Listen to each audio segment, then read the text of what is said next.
Et voilà, c'est acté. Certains sont surpris, d'autres y croyaient dès le début. Ce 1er février 2026 à minuit pile, Falcon's Flight, le coaster de tous les records du parc Six Flags Qiddiya, est passé numéro 1 sur le site Captain Coaster. Un record qu'il a largement chopé au tenant du titre de longue date, Style Vengeance. Et tout le monde est unanime dessus, lorsqu'on ride Falcon's Flight, quasiment impossible de ne pas vouloir le placer top 1, tant l'expérience est insane. Aujourd'hui, j'ai envie de lancer un petit débat que je n'ai pour le moment pas vu passer dans la communauté parc. Dans cette vidéo, je vais vous dire pourquoi, à mon sens, ce changement de top 1 annonce peut-être une nouvelle tournure à la passion des parcs, et même de voir si ce changement n'est pas quelque chose d'inquiétant. Alors Falcon's Flight et plus largement Qiddiya, j'en ai parlé en long, en large et en travers sur TikTok, Insta et YouTube. Vous le savez, je ne compte pas me rendre sur le parc au vu des conditions actuelles du pays dans lequel il se trouve, mais je ne veux pas revenir dessus dans cette vidéo, ça n'est pas le sujet. Et si on se penche uniquement sur Qiddiya, indépendamment du contexte dans lequel il se trouve, je ne peux pas nier le fait que ce parc est juste dingue. Clairement, ça serait de l'hypocrisie de ma part si je vous disais que ce parc ne faisait pas envie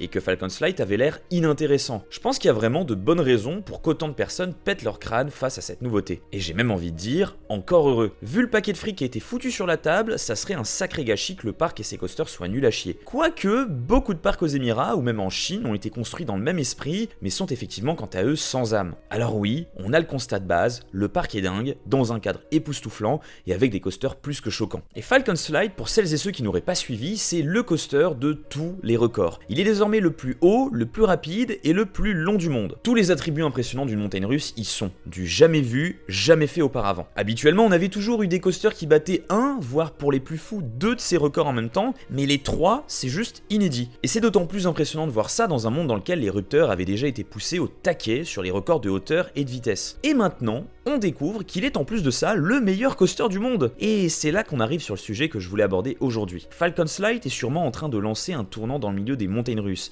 Et pour être honnête avec vous, ce tournant m'interroge. Parce que pour la première fois de l'histoire des parcs, on découvre non seulement qu'avec un énorme paquet de fric, il est possible de créer la meilleure montagne russe du monde qui broie absolument tout sur son passage, mais aussi qu'en poussant les statistiques au maximum, on peut être le numéro 1. Parce que oui, c'est quelque chose qui peut souvent surprendre les personnes qui ne sont pas habituées au milieu des parcs, mais dans le monde des montagnes russes, ça n'est pas toujours le plus cher, le plus haut, le plus rapide qui gagne les championnats. Prenons justement l'ancien champion, Style Vengeance à Cedar Point. Oui, il est haut. Oui, il a coûté un petit billet. Et oui, il est sacrément long.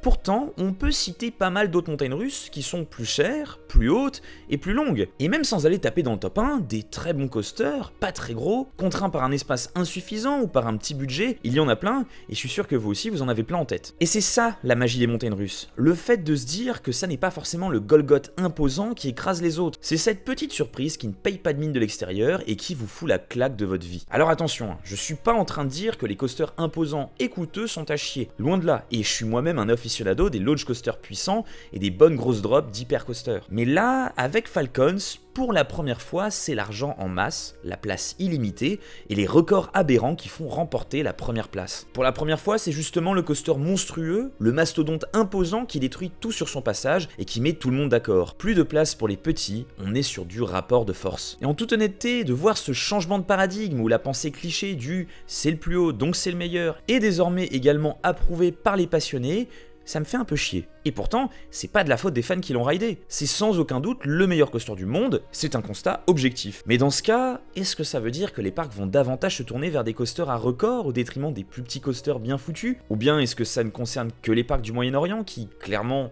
ont cette volonté de faire des choses impressionnantes, coûte que coûte? Et est-ce que ça veut d'ailleurs dire que toutes les nouvelles bonnes grosses montagnes russes seront toutes au Moyen-Orient? Dans des parcs imbattables parce qu'ils ont été créés avec un énorme paquet de pétrodollars? Et si je vais même plus loin, en étant plus extrême, est-ce qu'on va plus facilement avoir ce réflexe en tant que passionné à juger un coaster sur sa vitesse et sur sa hauteur? Parce que le fait de rendre ce lien de cause à effet possible pourrait à terme changer notre perception de ce qu'est une bonne montagne russe. Alors oui, je suis parti bien loin, c'est clair, mais c'est justement l'objet de cette courte vidéo. J'avais envie de vous partager un sujet qui m'interroge, j'ai pris quelques chemins un peu tranchés, mais parce que forcément j'ai mon propre avis sur le sujet, et maintenant, je vous laisse la parole. Je vous invite à me dire ce que vous en pensez dans l'espace commentaire. On aura forcément des gens d'accord et d'autres absolument pas d'accord avec ce que j'ai dit, et c'est bien normal, le sujet est clivant. Par ailleurs, si ce type de vidéo courte vous plaît, avec un petit sujet de discussion en lien avec les parcs, n'hésitez pas à me le faire savoir savoir, et peut-être que c'est un format qui reviendra de temps en temps entre deux grosses vidéos. En tout cas, j'espère que celle-ci vous aura plu. Si tel est le cas, n'hésitez pas à mettre un like pour la mettre en avant et soutenir la chaîne YouTube. Je vous invite également à vous abonner si vous ne voulez pas manquer les prochaines vidéos, notamment avec des grosses vidéos découvertes de parcs qui sont encore en préparation. Et de mon côté, comme d'habitude, je vous dis à plus, les coaster fans.